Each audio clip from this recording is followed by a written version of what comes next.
Hi folks, and welcome back to this episode of Michael's Backyard Marina.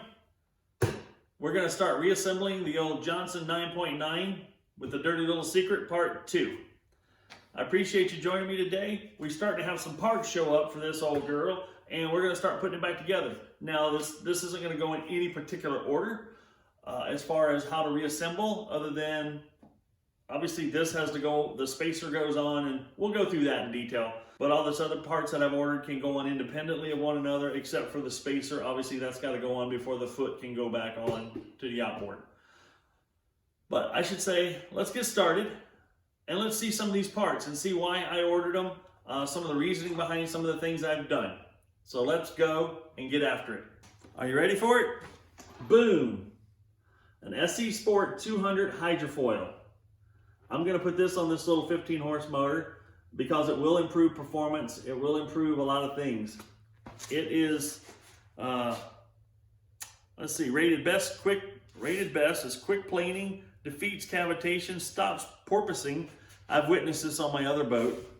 And blast out of shallow water. Now, I'm not sure how much blasting you're going to do with a 15 horse, but it certainly can't hurt. But this particular one, the SE 200 Sport, fits all outboards 8 to 40 horse recommended. It is except for Mercury 40, 50, and 60 horse 4-strokes. So let's take this out of the package and I'm going to show you how I install this on to this little outboard. It comes with all the hardware needed, it looks like, with spacers and a little template for laying it out so you can make sure you put your holes in the right location. Let's crack it open, and then I'll explain more as to why you want to have one of these on your boat. Like I said, I put an SE 300 on my outdrive. It's 120 horse Mercruiser inboard outboard, and it literally cut the get up on the plane and stops the nose from coming up so hard when you go to take off. It cut it in half. I can get on a plane in half the time it took before, and plus when you're going through some rough water, having that little wing. Let's get this out and I'll show you. There it is. So having this little wing in the water while you're going and turning and hitting rough water really does, it's a tremendous what it does for stabilizing the boat. I can't say enough good things about it. And I'm not sponsored by these guys, but if they want to send me a few, I'm not going to complain because I'm going to have more outboards and more stuff. So if they want to send me a 200, 300, and a 400, eventually I'll use them and I'll talk them up because this one is clean, concise, and it works so well. And I'll show you some of the things it does, why it works.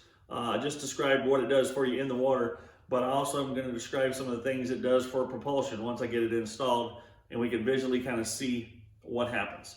Let's get after putting this on the foot. When you open up the package, do not throw this away. This is inside there. It has some detailed information on how to put it on, plus this little template here, as you can see, will snap out of here. And this template is important to get it laid out properly on your foot without trying to wrestle around with the piece itself to put holes in the foot in order to mount this. So hang on to this. Now I just read this little note here. That's why you want to read some of these instructions. It says not to use the template on an 8 horsepower to 9.9 horsepower. It says use the actual hydrofoil to lay out your holes. So I'm going to show you how to do that. Now what I'm going to do, I've got some of these handy dandy little wood clamps. You want to use some sort of clamping device to hold this. But I'm going to get this thing eyeballed. I'm going to center it up. Center it up back here. And then get it so it looks like it's centered up front here. And then I can install a clamp easily enough.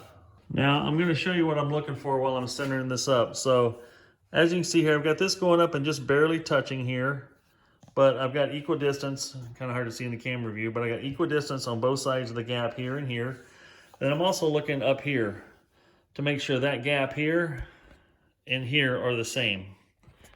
Once you feel comfortable that it looks like it's centered, that looks pretty darn good to me. Shadows might do play a little tricks on your eyes, but it looks pretty darn good. Once you get that done, then we're going to transfer punch the holes. What I have here, I don't know if you guys know what these are. This is called a transfer punch. It basically has a little center punch point on the end. See if I can get that so you can see it.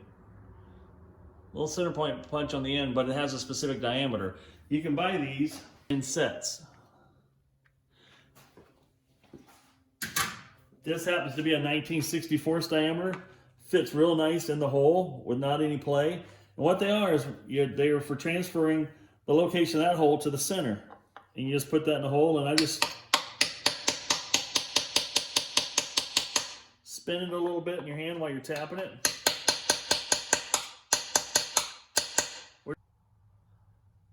Now we'll drill the holes.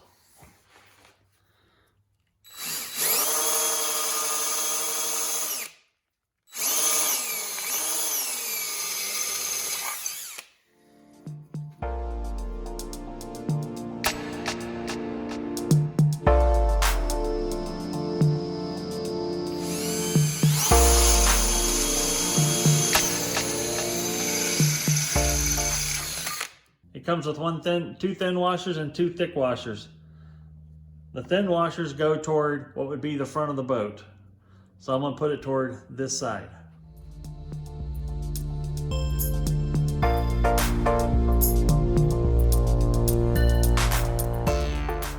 Now I wish I had my new stainless prop on here because it looks so much cooler, but it's coming.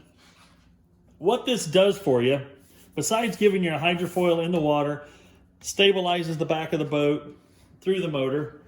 It also, when you're rotating and going through the water and forward, water is coming off here. It's forcing water, displacing water off these prop blades. Well, that water goes down and out in all directions. Well, the cool part about what this does for you is when it's going in the up direction, when the water's being forced out and up, it hits this. And what this does is gives you lift. And while this is spinning and giving you lift, it keeps the rear end of the boat from going down deep in the water when you go to launch and take off. It actually will help lift the back of the boat and keep the nose from raising up on the front of the boat. So that's why I highly recommend this. Like I said, I have it on my SE300, on my Mercruiser 120, inboard, outboard. Made a world of difference, a world of difference. Like I said, it cut the bow rise in half and it got on plane twice as quick. I timed it. It's twice as quick. It was amazing. But yeah, this is, and I'm not sure what it's going to do for a 15 horse, but they do claim this gives you more efficiency. Obviously, you're able to get up out of the water a little quicker. It controls some of that thrust up against here, so it'll actually help push the rear end of the boat up out of the water and get you on plane quicker, which is what you want. And not to mention, just like again I said, the stabilization. So anyway, that is now installed. And I'm completely thrilled with it. It's going to look cool on the back of the boat. Let's move on to the next thing. All right, we got another part for you. Ow! That didn't move much. Prop, a new stainless steel prop for the old Evinrude. Let's open it up and take a look at what we got. What we have here is a nice brand new, by Solus is the brand name, stainless steel three blade prop. This is a 10 pitch. It's a 9¼ inch diameter, and it's right hand rotation. And the part number is a 2121-093-10. Solus stainless. Do a lot of name dropping here, but this is, I got a Solus is what I put on my stern drive 120 horse Mercruiser. So I'm going to put the same stainless prop or same brand stainless prop on this outboard. Let's get busy doing that. First thing we got to do is remove the cotter pin.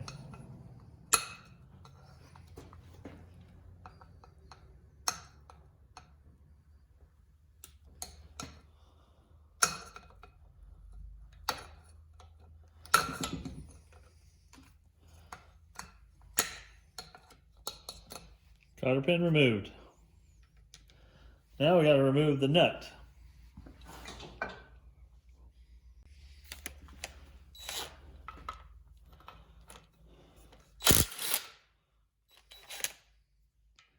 Nut removed.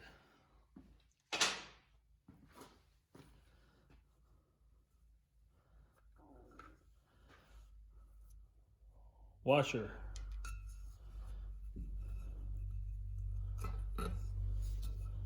Prop. Now here's exactly what I'm talking about. You look out behind this prop here. Whoa, that's a big truck. Look at all the fishing line that's trapped behind here. There is a lot of fishing line trapped behind this old prop. But that fishing line, if it gets down around the seal area, which this is clean, which is what you want, if it gets behind that seal area, it can take out your seal.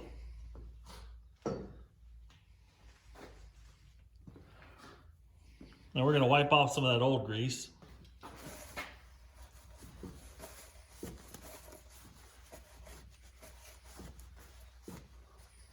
We're going to place some new marine lube on here.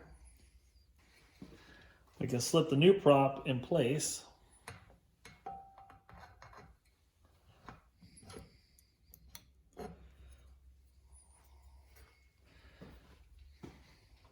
Replace our spacer. Put our nut on. And retighten.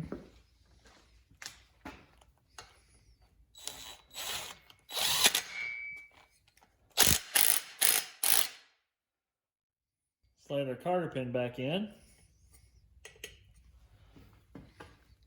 And bend one ear up so it doesn't come out. And just like that, new prop installed. Ain't that a beauty? Oh, that's a gorgeous prop. It's gonna make this thing perform just a little bit better. And that's how easy it is to switch to a stainless prop. There's several reasons to do a stainless prop. Even though I did a 10 pitch, my aluminum prop was a 10 pitch, this is a 10 pitch. If you start dealing with props and looking up some information on props, 10 pitch, for instance, will go, at one revolution, if it was in a solid material, would go advanced 10 inches. But in an aluminum prop, it would also go 10 inches in a solid. The difference would be an aluminum prop will flex more and create what they call more slip in the water, so it's less efficient. A aluminum prop can be up to 50 or 25% slip in the water, so you have a 25% loss of efficiency propelling through the water. Stainless is thinner, cuts through the water better because it's a thinner profile, stronger, only creates about 10% slip in the water. So you get a 15% improvement on the thrust coming off your prop, the throughput of the water coming off your prop. So what I've noticed, like for instance, I've covered this before on my stern drive, I went from a 19 pitch prop running about 3,000 RPM, somewhere around there. And my wide open throttle on my boat's around 32 to 3,300. I think it's 3,300. I went to a stainless prop. I dropped from a 19, and I was doing 31 miles an hour. I went from a 19 down to a 17 pitch prop, 17 pitch prop being more efficient. And I could still do the same 30 to 31 miles an hour. I gained about 300 more RPM on the top side. What it did give me most of all was a better hole shot. So getting out of the water, I had a lower gear ratio basically, if you will, with a 17 pitch prop on my boat. I could get up on plane and get going faster than I could on my old 19 inch. And the cool part is I didn't sacrifice any top end. Same top end speed. So that's where stainless will do for you. Now on a small motor like this, will it have the same effects? It should. This should perform better behind my boat with a stainless prop than it would have with the aluminum. Actually, what I'm probably going to do in a future video is swap these props back and forth and give you a head-to-head comparison. Same boat, same everything, two different props. What it takes for time to get up to top speed and what that top speed is with the same prop. So stay tuned for that in upcoming videos once this banana is on the water. So now let's wait for some more parts to come in and we'll get back at it and put the next addition onto the rebuild of this 15 horse Johnson. Okay, we had some new parts show up today, or new used parts. I've got the longer drive shaft and I got the longer shift shaft. Now one thing I'm going to double check is the spline does match on both ends, which is great. And the longer one is 5 inches, exactly 5 inches longer than the short one, which is exactly what I needed. And then you can also see I've got the two shift shafts. I pulled those out. This just take it, unthread it out of the shift shaft down in there. And then you see the new one. If you measure that, it's exactly 5 inches longer than the old one. So let's put them all back in now. So on the shift piece, I removed this one off the shift shaft, this coupler, and we will thread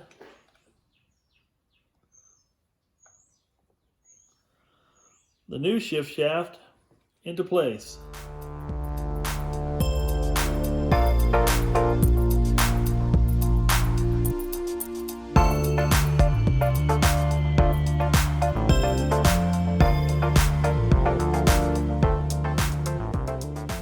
And there you have it. So as you can see now, when I put the other shift shaft barely cleared the bottom housing here. It was just right inside there. And when I put the new piece on with the coupler on it, it'll do the exact same thing. Let me get this out of the way. I don't know if you can see it there, but it's just right there. So when we put the new, not the new, but the old coupler back on, oops, get it on the right direction here. We slide that back in and put the bolt in it, it'll be right where it needs to be again. Perfect. And then let's back you up here.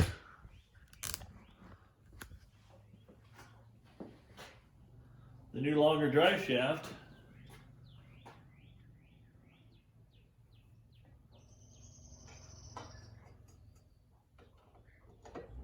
We'll just go right down in place. I'm gonna go ahead and lift this back off, because before I put this on, I gotta reinstall the water pump, which I do not have that kit yet. I'm still waiting on my water pump kit. Once I get the water pump kit, I can bolt the spacer on and put the new lengthened water pump tube on top of here. Then I'm ready to slide it back in to the lower unit, back on the lower unit, back on the bottom of the motor. So one step closer. I'm going to go ahead and install that bolt now. Now without the spacer here, you can see that this sticks up quite a bit above. So what I'll do when I get the water pump back on here is I'll put the spacer housing on, bolt it in place with the extended, there's an extended, as you can see here, this would be where the pump would be. This is the extended tube now that would go up through the 5-inch spacer and then up into the rest of the outboard. So once the new water pump comes in, I can put this on. The lower unit will go back together. I will finish changing the oil in the lower unit, and that assembly will be complete.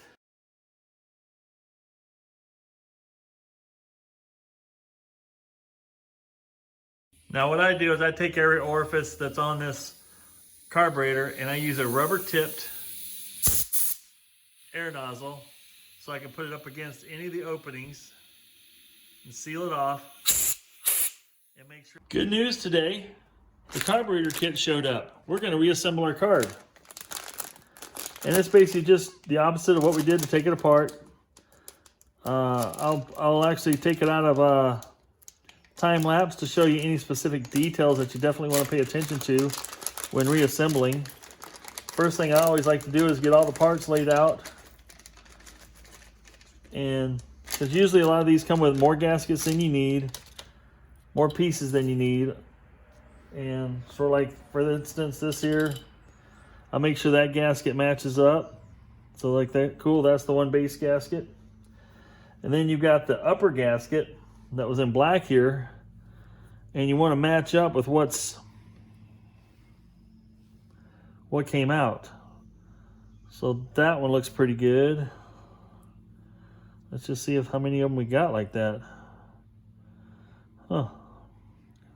Yeah, see how this one doesn't have that cutout right there? So that's a different one. See, this one matches up identical. So there's different generations of these, and there's another different style yet. So obviously this is the one that was on there, and this is the one we want to use to put it back together. And once you put it on here, you can see that all the holes and slots actually line up with something else on the carburetor. So then you're ready to reinstall this back on. Line up all the holes, the gasket and the holes, and away you go.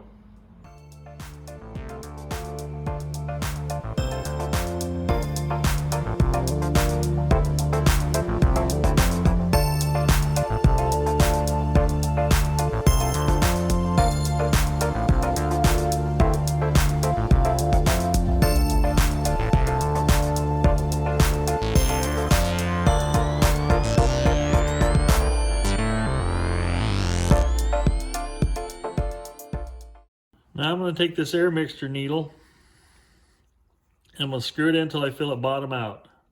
Right there is bottomed out. And I'm going to put this handle in a position so I can count easily. So there's 1, 2 turns out where I'm going to start. I'll put it back together that way, 2 turns out. Then we can always make adjustments from there because that way we'll always know where we started out from bottomed out. All right, we're ready to put this joker back on the motor. Now you want to make sure that your gasket faces are clean here before you put your new gasket on. So then all you got to do now, whoops, would be to put your new gasket in place.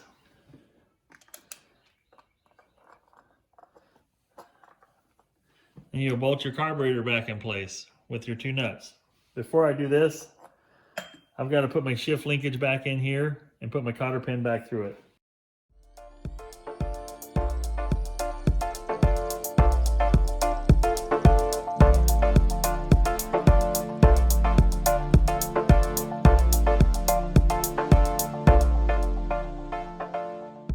My water pump finally arrived. It's pretty much the last piece I needed besides the pull start cord to get this outboard back together. Now, I've cleaned off my gasketed surface like I've talked about previously. I just used a gasket scraper. That makes sure you got a nice clean flat surface.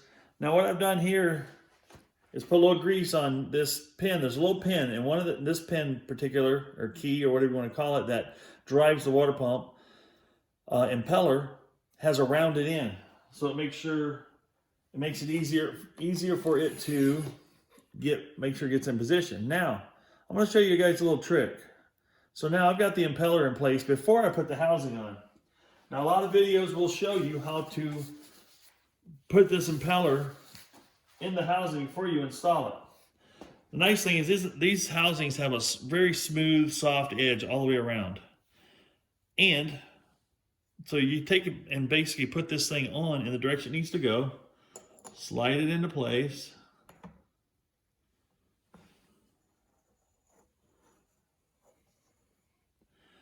and bring it down close to it. Now this shaft, this particular one, if you're looking from the top of the shaft down, it turns clockwise.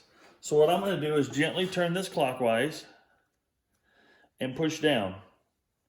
And that will automatically bend the impellers in the right direction. And this is right down where it needs to go then. And then all we got to do is bolt it down. That makes it so easy than wrestling it. Now what I did do is put a little bit of marine grease, and any kind of light grease would work, on the impeller and inside the housing so things move smoothly.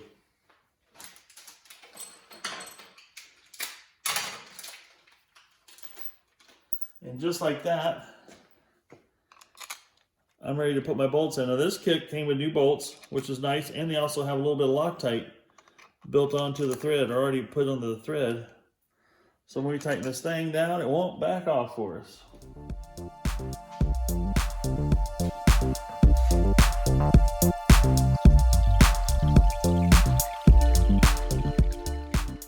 Now that we have the water pump installed with the tube, what I did on this tube, this is where your copper water pipe goes into. I put just a little bit of grease on the tube so it aids in this sliding in and seating into place. This will be the part that you'll have up in the upper part of the motor, or the upper part of the housing, I guess. And then when you're putting this together, you'll be lining this tube up and you'll be lining that up at the same time. And that extension tube is what you will have on a motor that has the 5-inch extension plate. Now, you want to make sure your O-ring's on here, because that's what seals up between this housing and this upper part here. And also, I'm going to make sure that this is in reverse, so I get as much extension out of this as possible. For when I reinstall it, it gives me plenty of room to work. So basically, you can see this kind of doesn't sit all the way down. That's because it's going to, when you tighten these bolts down, it's going to compress that O-ring. We're going to go ahead and install those bolts now.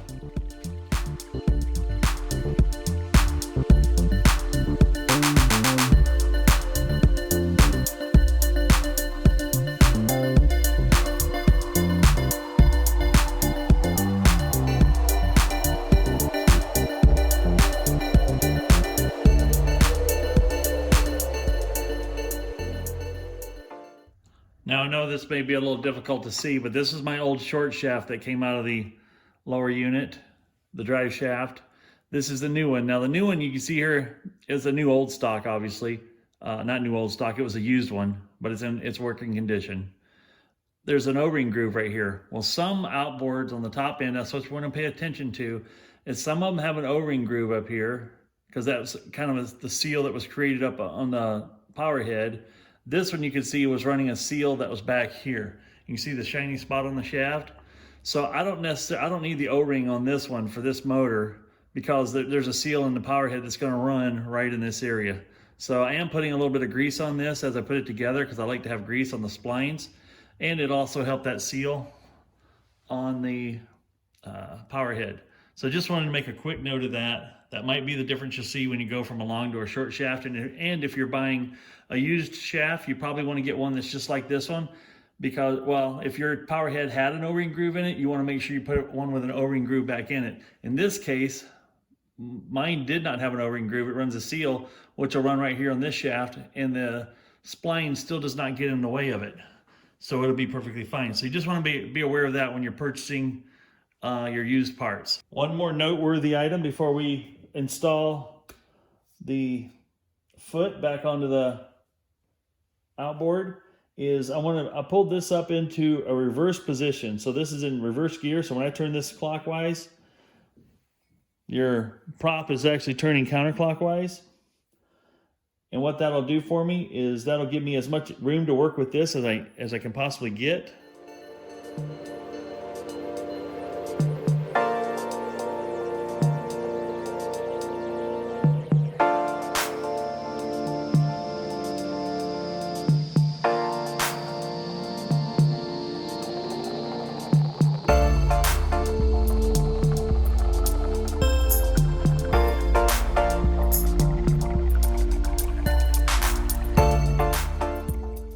Now that's how you turn a short shaft into a long shaft motor. I'm going to hang it on the back of the boat to show you where it now lands on the boat. Now, as you can see with this extension in here, that this part of the, I'm not sure what you even call this, I'm not even going to call it a name, lines up just about, it's within a ½ inch of the bottom of the boat, which is within a tolerable range for this motor to function properly. So now, as you can see, with that 5 inches there, we'll back away a little bit. And now you can see that the prop and the skeg is down in the, going to be down in the water below the boat. The hydrofoil here is going to be down below the bottom of the boat. It's going to give us a lot of control. So, well, we're real close to starting it up. I think the next thing I'm going to do is hang it in a tank. I don't have the pull rope yet, the new pull rope, but I'm going to put the old one back in, because I'm excited to see this thing run. So let's see if we can do that and get it running. Now when reinstalling this, there is a locating lug here, and there's a hole right there that this is supposed to go into.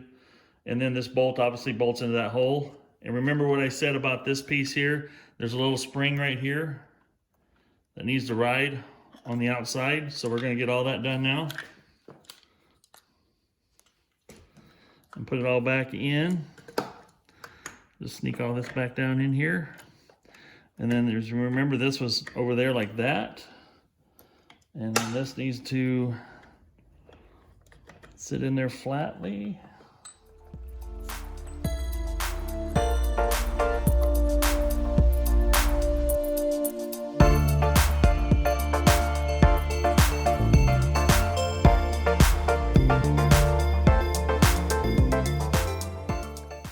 Tighten that back down. Well, I wanted to show you here that I've got a little dowel pin. This just had a knot in it before for the handle, but I cut off a little dowel pin that'll fit just the length of this opening here. And then I tied this, still did the single knot around it. But now when it goes down in here, it's going to have more support to hold that across the bottom there, and the knot won't pull through here. I know this goes through very tight, and it would take a while for it to pull through there, but eventually, if this rubber got weak, it would do that. This pin just gives a little added protection. So I'm going to shove that down in there, and then I can release the pliers that I got holding this rope, and then we'll be ready to give this thing a whirl, I think. I'm gonna put the carburetor cover back on. That's pretty self-explanatory. And we'll get it in some water. All right, now I want to talk about the difficult starting I had. This little mark right here, I'm trying to get my screwdriver on, there's a little mark there. And when you throttle down, all the way down, this little roller should be loosely against that. So when you have that all the way throttled back, this little wheel here should float and barely be touching that piece. So it should barely be trying to open the throttle, because you can open the throttle like this. So once you've got that in position where that mark right there is in the center of this, and then you adjust this screw here, you back it off, and then you tighten it up till you just start to, and over on this side, it's hard to see here, there's this, you can see the throttle linkage comes through, or throttle shaft comes through here. You tighten it up till you just barely start to see that move. Then you have everything timed out and set for idle and set for the timing just right here. What I was having trouble with is somebody had this backed out about 4 to 5 turns, and snapped onto here for some reason. And what that caused me to do is not have enough, so like when you're here in neutral, you should have a little bit of movement, just a little bit. And I'll show you what that little bit of movement gives you. And what that provides you right there, you see that little bit of movement? That's my throttle just at idle without it being in gear. And obviously when you pull this into gear, it lets you go further, but it keeps you from over revving it. So let's show you what difference that makes.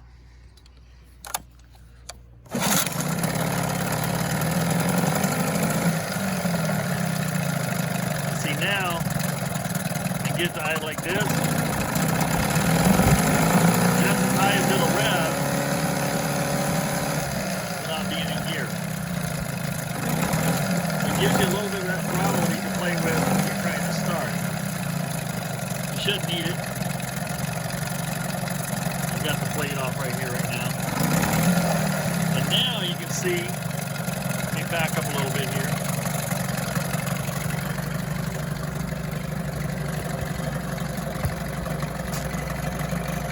Before, when I was trying to throttle up, I was getting some hesitation.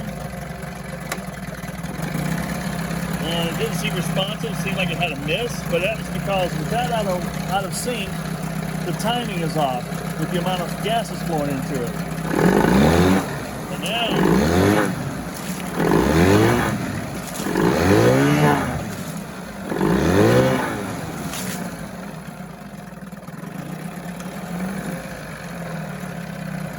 now the throttle is very much more responsive. All that set just like it's supposed to be, and it's idling like a dream.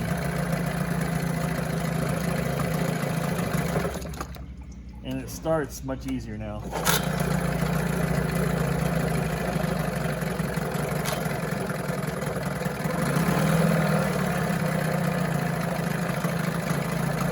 So I'm completely happy with it.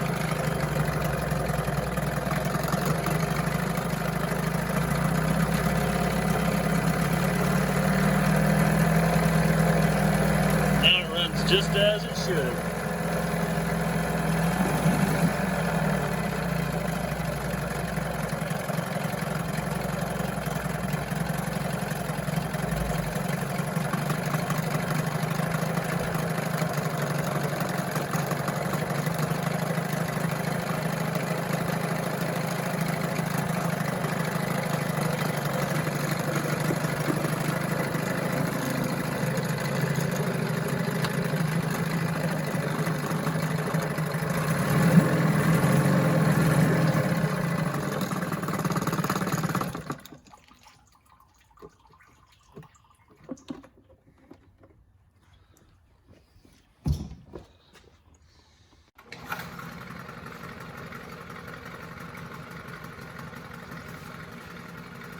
I don't know about you folks, there is nothing more pleasing than hearing a good old motor run and run like it should. This thing is doing everything I want it to.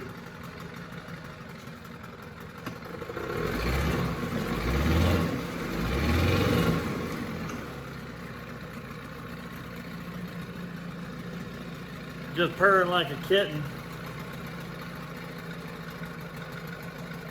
Well, I'm gonna let this thing cool off now and do a cold start. Let it cool off for 2 or 3 hours so she's good and cooled off.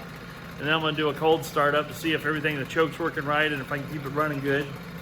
And I'll be back with you when I do the cold start. That'll be the test.